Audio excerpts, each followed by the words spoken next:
आचार्य श्री विचार साहेब की, संत समाज की, भक्त समाज की, अपने अपने गुरु साहेब की, अपने अपने माता पिता की, साहेब बंदगी साहेब बंदगी साहेब।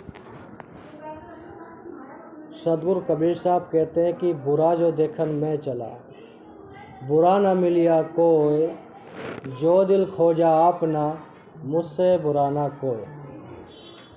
जैसे कि सभी का व्यवहारिक जीवन है, सभी को संसार में जीना है। कहते हैं ना कि मेरा पड़ोसी खराब है, मेरी बहू खराब है, मेरी सास खराब है, मेरी ननंद खराब है। तो कबीर साहब उसी पर कहते हैं कि बुरा जो देखन मैं चला, बुरा ना मिलिया कोई, जो दिल खोजा अपना, मुझसे बुरा ना कोई। सदगुरु कबीर साहब समझाते हैं कि संसार में रहते हुए हम दूसरे की बुराई खोजते हैं, लेकिन अपनी नहीं खोज पाते। जब हम अपनी बुराइयों को पहचानने लगेंगे और दूसरे की अच्छाइयों को लेने लगेंगे, तो हमारा जीवन ऊंचाई पे जाने लगेगा। फिर भक्ति में भी मन लगेगा, घर के काम करने में भी मन लगेगा, पढ़ाई में भी मन लगेगा, ऑफिस में भी लगेगा। कारण क्या कि हम दूसरे की कमियों को ज़्यादा महसूस करते हैं, दूसरे की अच्छाई को महसूस नहीं करते। लेकिन सदगुरु कबीर साहब कहते हैं भाई दूसरे की अच्छाई को लो, अपनी बुराई को देखो। जब हम अपने आप को शुद्ध कर पाएंगे, जब व्यक्ति अपने आप को शुद्ध करेगा, जब ही उसके अंदर आत्मा चेतन की शक्ति बढ़ेगी। और जब तक हम अपने आप को शुद्ध नहीं करेंगे, अपने अंदर कूड़ा कचरा भरे रहेंगे, काम क्रोध लोभ मोह अहंकार, है ना, तेरा मेरा, पड़ोसी ऐसा वो ऐसा वो ऐसा, तो जब तक हमारी भक्ति सफलता की ओर नहीं जाएगी।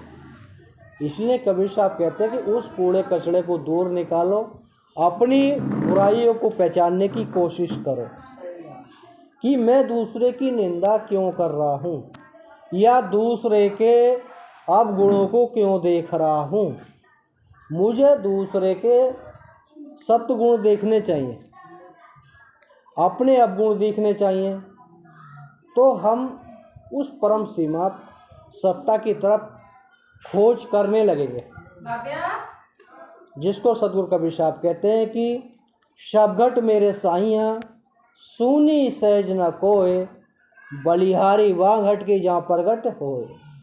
सदगुरु कबीर साहब उस चेतन आत्मा को किसी पानी में, पत्थर में, पहाड़ में या चारों दिशाओं में नहीं बताते, चेतन घट के अंदर बताते कि सब घट मेरे संग। कबीर साहब कहते हैं कि सभी जीवात्मा के अंदर परमात्मा का अंश है, लेकिन बलिहारी उसकी है जिसने प्रकट कर लिया। प्रकट कैसे होगा? अगर हमारे हृदय में दया है, क्षमा है, संतोष है, धीर है, विचार है, गुण है, भक्ति है, शांति है, संतोष है, ये चीज़ हमारे हृदय में है, तो हमारे हृदय में सतगुरु, जिसको कहते हैं प्रकट हो जाना, तो प्रकट हो जाएगा। वो लुप्त कैसे होएगा? लुप्त जब होगा हमारे हृदय में काम आ जाएगा, क्रोध आ जाएगा, लोभ आ जाएगा, मोह आ जाएगा, तो हमारे हृदय में है तो, लेकिन हमारे हृदय विकारों की परतों के कारण वो छिपा है। आइए, इसके अंदर बॉक्स बना है, बॉक्स में ताला लगा है, उसके अंदर क्या क्या वस्तु रखी है वो नहीं जान सकते ना, उसको खोलेंगे जब ही जान सकते हैं। तो उसको खोलने के लिए हमको सत्य की तरफ जाना पड़ेगा। ज्ञान रूपी चाबी से खुलेगा विवेक रूपी ताला, मोह रूपी ताला। और जब हम उस ताले को अपने कर्म कमाई से खोलेंगे, जब तो हम जान सकेंगे कि इसके अंदर क्या क्या है। उसी को कबीर साहब कहते हैं कि बुरा जो देखन में चला, बुरा न मिलिया कोई। क्योंकि जब हम अपनी भक्ति करेंगे और भक्ति की तरफ प्रवेश करेंगे, तो हर आदमी अपनी बुराई को जान सकता है, और जानने के बाद और प्रयास करेगा तो उसको छोड़ सकता है। जिसको कहते हैं कबीर साहब, बड़ी होगी घटा छोटी होगी, हम अपने विकारों को बढ़ाएंगे तो बढ़ते चले जाएंगे, और घटाएंगे तो विकार घटते चले जाएंगे। इसलिए अपने चेतन राम को या चेतन सतगुरु को या अल्लाह भगवान जो भी अब मानता हो व्यक्ति, उसको जानने के लिए कबीर साहब ने घट के अंदर ही कहा है। अब जो भी महापुरुषों की प्रतिमा लगी हैं या हम उनको मानते हैं, लेकिन उन महापुरुषों ने कुछ ऐसे कार्य किए जो आज वो पूजनीय हैं।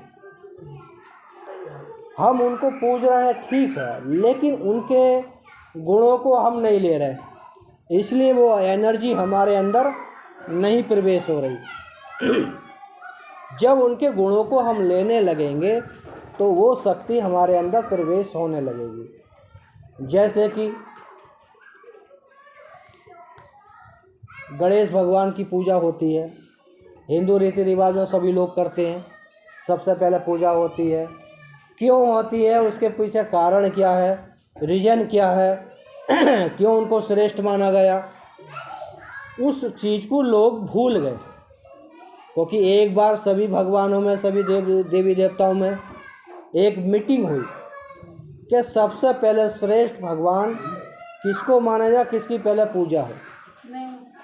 तो सब लोगों ने कहा कि एक रेस होगी, मानी दौड़, कि जो सबसे पहले ब्रह्मांड की परिक्रमा करके आएगा उसी भगवान को श्रेष्ठ माना जाएगा, उसी की पूजा सबसे पहले होगी। तो सब भगवान लोग, देवी लोग अपना अपना वाहन लेकर रेस के लिए तैयार हो गए। तो गणेश भगवान के पास तो सवारी भी छोटी चुआ। तो जब सब लोग दौड़ने लगे तो गणेश भगवान अपना बैठे रहे। बैठने के बाद उन्होंने चिंतन किया कि असली ब्रह्मांड क्या है। तो उन्होंने अपने माता पिता की 7 बार परिक्रमा करी, और जब तक वो लौट के आए उनकी सेवा की। जब सब लोग लौट के आए तो उन लोगों ने कहा कि गणेश ने क्या किया, कि गणेश जी ने तो भाई ये अपनी माता के पिता की परिक्रमा की और इनकी जब तक हम लोग लौट के उनकी सेवा की। तो सब लोगों ने कहा भाई सबसे श्रेष्ठ यही है, हम बाहर की परिक्रमा कर रहे थे, इन्होंने अंदर की परिक्रमा की है। अपने माता पिता ही हमारा सृष्टिकर्ता हैं, सृजनहार हैं, पालनहार हैं। लोग बाहर के भगवान को जाके पूज रहा है, माथा टेक रहा है, पानी चढ़ा रहा है, लड्डू चढ़ा रहा है, खूब खवा रहा है, लेकिन माता पिता को लात मार रहा है। जिस घर में गणेश जी की पूजा कर रहा है, जो गणेश जी ने संस्कार दिए उस संस्कार को भूल गया। जब वो संस्कार भूल गए तो हमारे अंदर वो शक्ति कैसे आएगी, भक्ति की शक्ति। अगर जैसे गणेश जी ने काम किया वही हम करेंगे, जब ही तो माता पिता का आशीर्वाद मिलेगा, जब ही भगवान का मिल सकता। जब माता पिता ही घर में दुखी हैं, गुरु ही घर में दुखी है, तो फिर भक्ति कैसे। तो इसलिए कबीर साहब कहते कि पाथर पूजे हरि मिले, तो मैं पूजू पहाड़, ताते तो चक्की वली पीस खाए संसार। उन्हीं लोगों के लिए कहा वो कि जो पत्थर पर तो माथा टेकते हैं, खूब फल लड्डू खूब चढ़ाते हैं, और लेकिन माता पिता के सामने झुकने में उनको शर्म लगती है। तो उन लोगों के लिए पाथर पूजे हरि मिले, तो मैं पूजू पहाड़, ताते तो चक्की वली पीस खाए संसार। कबीर साहब कहे अगर इस पत्थर से पूजने से भगवान की प्राप्ति होती है तो मैं पहाड़ जाके पूजूंगा। उससे भी नहीं मिल रहा तो घर की चक्की भली, कम से कम आटा तो पीस रही है। तो एक चेतना कबीर साहब बताते हैं कि हम बाहर के पत्थर के, सोने के, चांदी के जो भी बनाते हैं, महापुरुषों की प्रतिमा, उनका आदर सम्मान करते, पूजा पाठ करते, ठीक है, करिए, कोई बात नहीं। लेकिन कबीर साहब कहते हैं कि उनके कर रहे तो माता पिता की करने में क्या दिक्कत है आपको। उन्होंने तो आप चक्की का मतलब माता पिता पाल पोस के बड़ा किया, खिला पिला के बड़ा किया। तो कबीर साहब कहते चेतन पूजा करना ही, अब किसी भी चेतन पूजा को हम नमस्कार करेंगे तो वो आपको बदले में कुछ जवाब देगा, और किसी भी पत्थर से कहेंगे तो जवाब नहीं दे सकता ना। हाँ, तो कबीर साहब का चेतन शक्ति की तरफ भाई आत्मा से परमात्मा की खोज करो, उस चीज़ को अपने अंदर खोजो। बाहर जहाँ भी जाओगे प्रतीक है, किसी न किसी चीज़ का, ज्ञान का, भक्ति का, कि उस व्यक्ति ने क्या कार्यशैली की, उससे गुणों को लेने की ज़रूरत है, जब ही हमारा कल्याण होगा। हम खाली किसी भी महापुरुष के आगे अगरबत्ती दिखाएंगे, ठीक है, वो हमारी परंपरा है, हमारी आस्था है, ठीक है, दिखाइए, लेकिन उसके गुणों को भी अपने अंदर उतारने की ज़रूरत है ना। हम उनके गुणों को नहीं लेंगे। जैसे कि कबीर साहब कहते हैं, कोई व्यक्ति कहे भोजन भोजन, तो भोजन भोजन कहने से तो पेट नहीं भरेगा ना, गुड़ गुड़ कहने से तो मुख मीठा नहीं होगा ना। तो कबीर साहब कहते हैं कि भाई गुड़ मीठा होता ठीक है, लेकिन उसका रहस्य तो जब ही पता चलेगा जब हम खाएंगे। तो ऐसे जैसे कहते हैं भक्ति की शक्ति, तो वो जब ही महसूस होगी जब हम भक्ति करेंगे, भक्ति के मार्ग पर चलेंगे, सत्यता के मार्ग पर चलेंगे, सेवा के मार्ग पर चलेंगे, दया के मार्ग पर चलेंगे, करुणा के मार्ग पर चलेंगे, तो भक्ति की शक्ति महसूस होगी। तो उसी परिस्थिति में हम अपने अवगुणों को जानने लगेंगे, और जानने के बाद जब छोड़ने लगेंगे तो परम सत्ता जिसको कहते हैं, आत्मा से परमात्मा की खोज, वो ऊर्जा हमारे अंदर प्रवेश होने लगेगी। तो हमारे वाणी में परिवर्तन आ जाएगा, हमारे सोच में परिवर्तन आ जाएगा, और उस समय ऐसी परिस्थिति आती है कि जीने की कला का आनंद कुछ और आ जाता है। वो अपने आप अपने में ही मस्त रहता है, जिसको कबीर साहब कहते हैं, मन मस्त हुआ तो क्या बोले, हीरा पाया गांठ गठरिया, बार बार बाको क्या खोले। कबीर साहब कहते हैं मन मस्त हुआ, जब आपका उस भक्ति करने में, पढ़ने में या किसी भी कार्य मन मस्त हो गया, लीन हो गए, तो समय का पता नहीं चलेगा।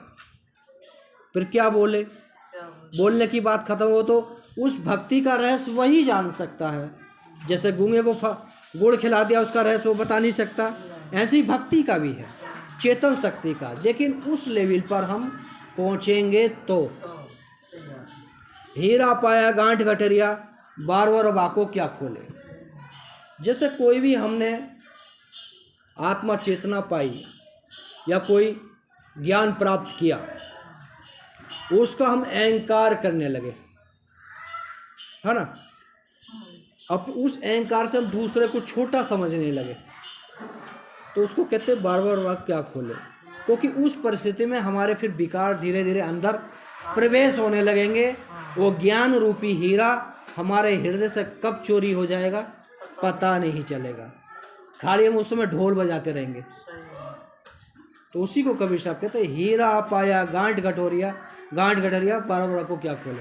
तो कबीर साहब कहते हैं, जो आपने आत्मा रूपी हीरा पाया है, गुरु रूपी हीरा पाया, भक्ति रूपी हीरा पाया, उसको गांठ में बांध लीजिए, और बांधने के बाद उसको सुरक्षित रखिए।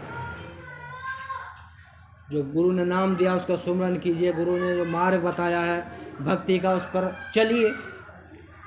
वो खाली हम कहने लगे कि हम तो गुरुमुख हैं और बस भक्ति करने रहे, सेवा करने रहे, माता पिता की सेवा करने रहे, गुरु की सेवा करने रहे, तो भाई खाली कहने से क्या होएगा, करना पड़ेगा ना।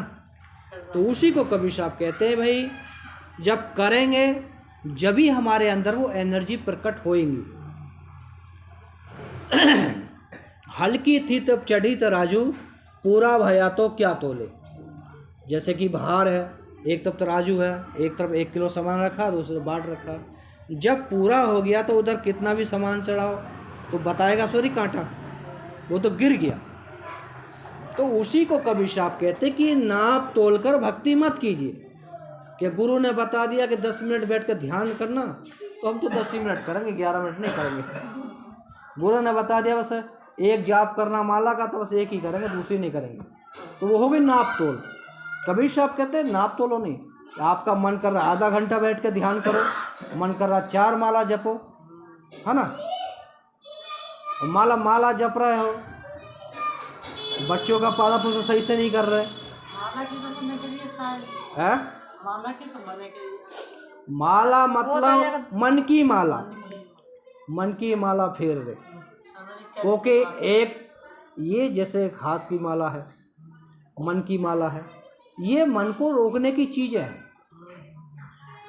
और जब कबीर साहब कहते हैं कि श्वास श्वास में नाम ले, वृथा श्वास मत खोए, ना जाने इस सांस का आवन होए ना होए। कबीर साहब कहते हैं हर सांस में उस परमात्मा का जो गुरु ने नाम दिया है उसका सुमरन करते रहो। क्या पता अगली वाली सांस में हम जीवित रहें या ना रहें। सही बात है। तो कबीर साहब तो ये कहते हैं, लेकिन गुरु तो कुछ कहते हैं भाई जो भी आपके घर से फुर्सत मिला उसी में कुछ ध्यान सुमरन कर लो, उसी में आपको मोक्ष हो जाएगा। लेकिन हम उतना भी नहीं कर पाते। हाँ, जितना अब 10 किसी पड़ोसन की निंदा करने में 4 घंटा हम बिता देंगे और 4 मिनट माला फेरने में हमको वो बहार लगेगा, तो फिर सद्गुरु की शक्ति कैसे मिलेगी हमको। नहीं मिलेगी। जो काम हम दूसरे की निंदा में व्यस्त कर रहे हैं उसको भक्ति में व्यस्त करो, ग्रंथ पढ़ो, जाप करो, उससे कुछ मिलेगा भी, है ना, तो कुछ मिलेगा। बाहर से कुछ नहीं मिलेगा। लेकिन उस चेतना की तरफ हमारे अंदर जागृति होगी तो वो जब ही होगी जब पूर्ण रूप से भक्ति में प्रवेश करेंगे, तो उस समय का हमको महत्व समझ में आएगा कि इतना जीवन हमने व्यर्थ गंवा दिया पछताना, फालतू की बातों में ही। उस समय वो जब वक्त ऐसा आएगा तब पछताना। हाँ, जिसको कहते हैं कि अब चिड़िया चुग गए खेत, अब पछताएगा। क्या हुई। तो उसी को कबीर साहब कहते हैं कि मन मस्त हुआ तो क्या बोले। और फिर तीसरी वाणी में कबीर साहब कहते हैं सूरत किलारी भई मतवारी, मदवा पी गए बिन तोले। जैसे कि व्यवहार का एक संसारी एक शराबी है ना, जिसको शराबी कहते हैं। कभी कभी वो इतना पी लेता उसको पता नहीं पता कहीं भी गिर जाता, मस्त हो जाता। तो कबीर साहब कहते हैं वो एक संसारिक शराबी है, उस शराब के नशे में इतना मस्त हो जाता उसको पता नहीं कहाँ गिरा। तो आपने तो गुरु रूपी आपको मस्त होने का दवाई दे दी है, तो आप भक्ति में क्यों नहीं मस्त हो रहे, सुमरन में क्यों नहीं मस्त हो रहे, सेवा में क्यों नहीं मस्त हो रहे।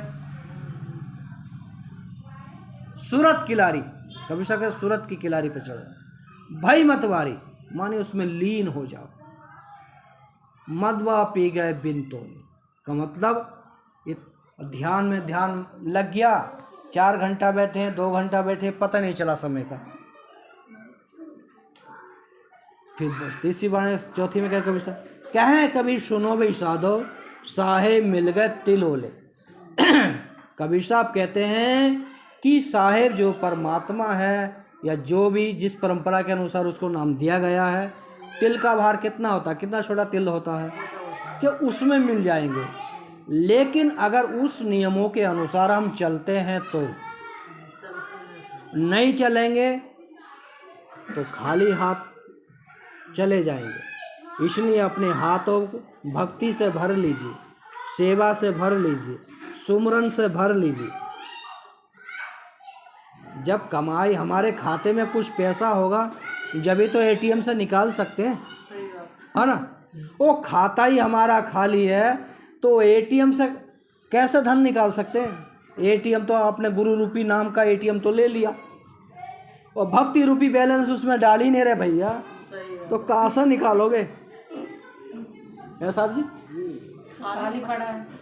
अकाउंट तो खुला लिया तुमने, एटीएम भी ले लिया गुरु से, लेकिन भक्ति रूपी उसमें धन आप इकट्ठा ही नहीं कर रहे, सेवा रूपी धन इकट्ठा ही नहीं कर रहे, क्षमा रूपी धन इकट्ठा ही नहीं कर रहे, तो भैया धन निकालोगे कहाँ से, कहाँ से खर्च करोगे। तो इसलिए खर्च करने के लिए अपने अंदर बैलेंस इकट्ठा करो।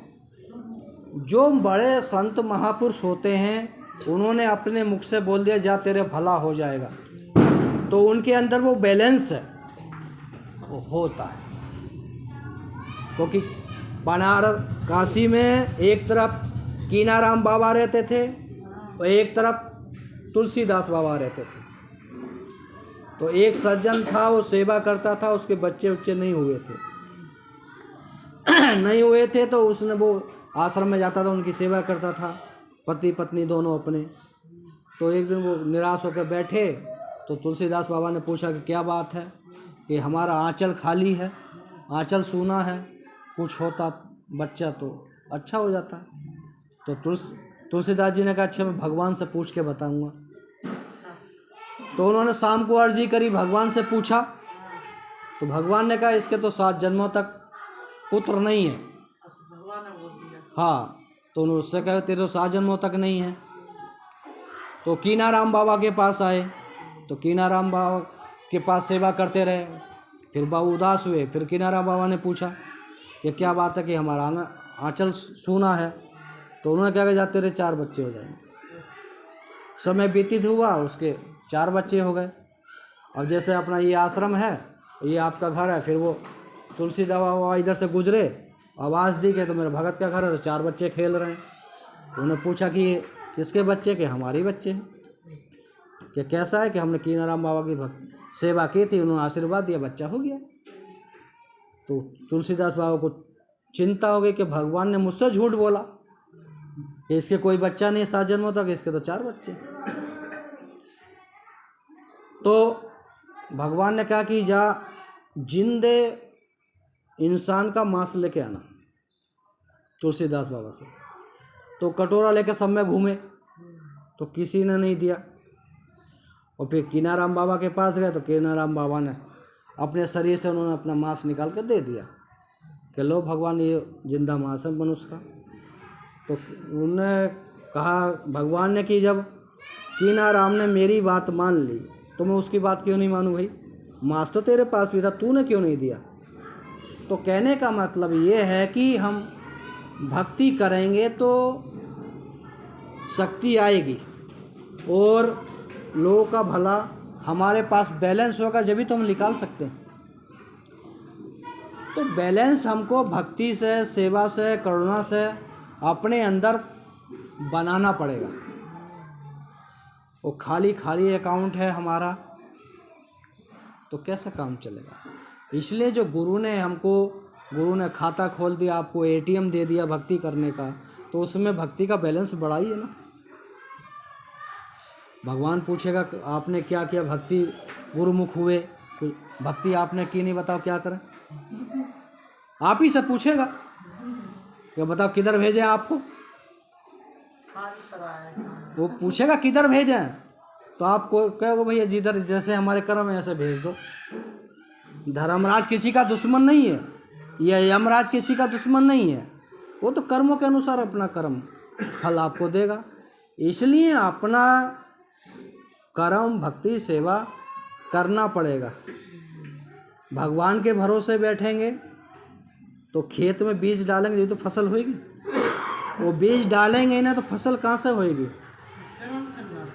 तो ऐसी भक्ति का भी अगर हम भक्ति करेंगे तो उस परमात्मा की शक्ति मिलेगी, हमारे घर के विकार खत्म होंगे, घर में आनंद आएगा, सुख शांति होएगी, परमात्मा के गुणगान होंगे, साधु संत आएंगे।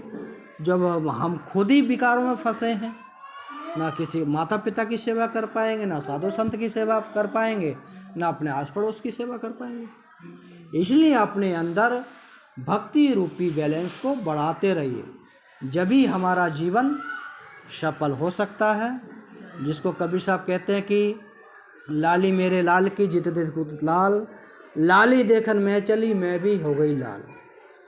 कोई किसी भी बहाने से, किसी के माध्यम से किसी सत्संग में गया और जाने के बाद उसके मन में आया भाई हाँ ये आश्रम में सेवा करना चाहिए, देखम देख झाड़ू लगाने लगा, देखम देख पोछा लगा दिया, देखम देख 2-4 रुपये दान कर दिया, तो उसको अच्छा लगने लगा।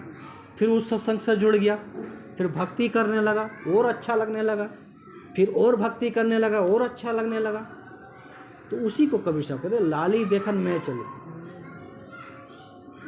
मैं भी हो गई लाल। वो किसी के माध्यम से गया देखने के लिए, लेकिन उस गुरु भक्ति में जुड़ गया, फिर उसको आनंद मिलने लगा, मोक्ष की तरफ चला गया। इसलिए अपने अंदर भक्ति रूपी लाली प्रकट कीजिए। प्रकट नहीं करेंगे तो हमारा जीवन असफलता में रह जाएगा। इसलिए भक्ति अपना जो भी समय मिले सुबह शाम 10 मिनट 20 मिनट 5 मिनट बैठकर ध्यान सुमरन करते रहिए, जब ही हमारा कल्याण होएगा। अपना जो घर का कार्य है वो भी कीजिए, लेकिन भक्ति सेवा भी करते रहेंगे और सुबह शाम परिवारों के साथ बैठकर कुछ पाठ करेंगे, गुणगान करेंगे कबीर की वाणी का या भजनों का, तो उस सुनने से बच्चों के अंदर संस्कार आएगा भक्ति का, जब ही तो समझेंगे वो।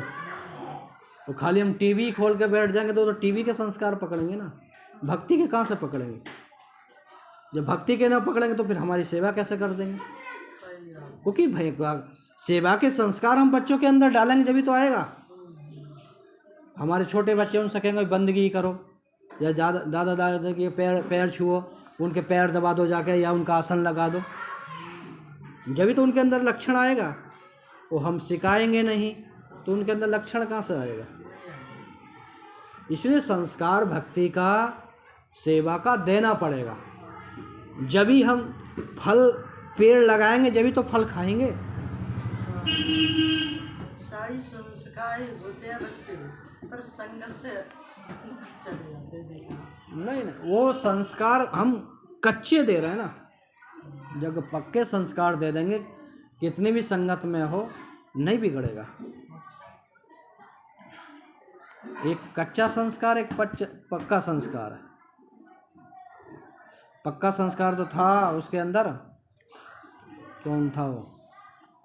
श्रवण। अपने माता पिता के घर पत्नी को छोड़ दिया, पक्का संस्कार था ना। अनसुईया के अंदर पक्का संस्कार था ना। तीनों भगवानों को बालक बना दिया था, जिनको त्रिलोकी भगवान कहते हैं। लेकिन हाँ, उनके अंदर पक्का संस्कार था। अनसुईया के अंदर पतिव्रता का पक्का संस्कार था, जब भी तो उन्होंने अपनी भक्ति से उनको बालक बना दिया, भगवानों को भी। तो पक्का संस्कार हम देंगे तो किसी भी कोई भी संगत में रहो कुछ नहीं होगा। बना दिया होगा शायद। हाँ, सच में बना दिया। सच में बनाया जाए तो इतिहास में दिखा रहे हैं। चलो बनाया नहीं बना विषय अलग है, लेकिन उन्होंने एक सत्यता वहां दिखाई ना कि पतिव्रता धर्म के आगे सब फेल है। उस चीज को पकड़ो ना, सही बात है। सारांश को पकड़ने की जरूरत। इसको कबीर साहब के कि सार घेल थोता दे उड़ाए। वो हमारे जो जितने भी इतिहास लिखे हैं उसमें क्या लिखा है वो छोड़िए, उसमें जो सत्य बात लिख रही है उसको पकड़ लो। जैसे राम है, राम ने अपने माता पिता के आदेश के अनुसार पूरा राजपाट छोड़ दिया, तो वो इतना संस्कार होते बच्चों के लिए कि उन माता पिता की आज्ञा पालन करना चाहिए, उनके अनुसार चलना चाहिए, भाई भाई में झगड़ा नहीं करना चाहिए। लेकिन रामायण तो हम पढ़ रहे हैं लेकिन संस्कार नहीं ले रहे, तो हमारा जीवन कैसे सफल होएगा? तो नहीं होगा ना। तो उसी को कबीर साहब कहते हैं, भाई सत्य की खोज करो, भक्ति की खोज करो, चेतना की खोज करो, अपने आप को पहचानो। उसी को कबीर साहब कहते हैं, बुरा जो देखन में चला बुरा न मिलिया कोई, जो दिल खोजा अपना मुझसे बुरा ना कोई। इसलिए अपने अंदर ही हम सब कुछ देखेंगे, जब ही हमारा जीवन सफल हो जाएगा। हम दूसरे की कमियों को देखते रहेंगे तो हमारा जीवन नहीं हो सकता, क्योंकि हम उस कचड़े को ढो रहे हैं। दूसरे की जो गलती है वो कचड़ा है, उसको ढो रहे हैं। उसको छोड़ने की जरूरत, पकड़ने की नहीं। हम उसको पकड़ के बैठे हैं। अब हृदय में एक ही चीज़ तो रह पाएगी, जिसको कबीर साहब कहते हैं, जब मैं था तब हरि नहीं, हरि है मैं ना है, सब अंधियारा मिट गया दीपक देखा मैं। कबीर साहब कहते हैं, जब मैं था तब हरि ना, अब हरि है मैं ना, सब अंधियारा मिट गया दीपक देखा। तो एक ही चीज़ तो हृदय में रहेगा।